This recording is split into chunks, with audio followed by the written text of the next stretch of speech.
మీ పట్ల మా ప్రభుత్వానికి ఉన్న నమ్మకం అనే దానికి ఇదొక ప్రతీక మాత్రమే.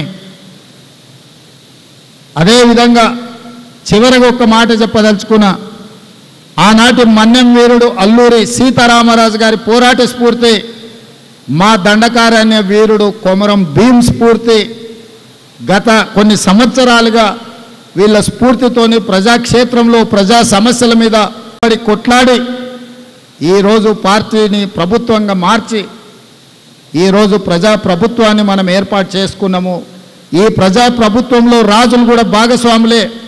ఈ హైదరాబాదు నిర్మాణంలో, ఈ హైదరాబాద్ అభివృద్ధిలో మీరు భాగస్వాములు.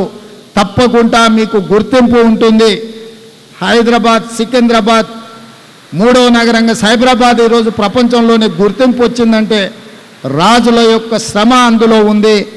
ఇప్పుడు 4th సిటీ, ఫ్యూచర్ సిటీ ఎయిర్పోర్ట్కు కూతవేటు దూరంలో నిర్మించాలనుకుంటున్నాం. రాజులందరికీ నేను స్వాగతం పలుకుతున్నా. ఈ రాష్ట్ర ప్రభుత్వం నిర్మించబోయే ఫ్యూచర్ సిటీ, భవిష్యత్ తరాల కోసం నిర్మించే ఫ్యూచర్ సిటీలో రండి, పెట్టుబడులు పెట్టండి, పరిశ్రమలు నెలకొల్పండి. అన్ని రకాలుగా మా ప్రభుత్వం ప్రోత్సహిస్తుంది. ఈ నగర నిర్మాణంలో, ఈ రాష్ట్ర అభివృద్ధిలో భాగస్వాములు కండి. తప్పకుండా అన్ని రకాల అవకాశాలని మా ప్రభుత్వం కల్పిస్తుంది. మాతో పాటు మీకు సమానమైన అవకాశాలు ఇచ్చే బాధ్యత మా ప్రభుత్వం తీసుకుంటుంది అని చెప్పి ఈ వేదిక మీద నుంచి పెద్దలందరికీ నేను విజ్ఞప్తి చేస్తున్నా. అదేవిధంగా చివరగా క్షత్రియ భవన్ గురించి మాట్లాడినరు.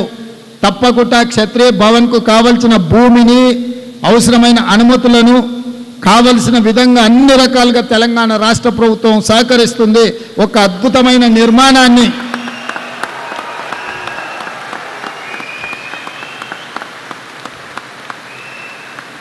రాజదర్పం ఉండే, రాజుల యొక్క దర్పం ఉండే, రాజుల యొక్క నైపుణ్యం ఉండే క్షత్రియ భవన్ని అద్భుతంగా మీరు నిర్మించండి. నిర్మాణానికి అవసరమైన స్థలాన్ని ప్రభుత్వం వైపు నుంచి ఇచ్చే బాధ్యత నాది. దాన్ని అద్భుతంగా నిర్మించే బాధ్యత మీది.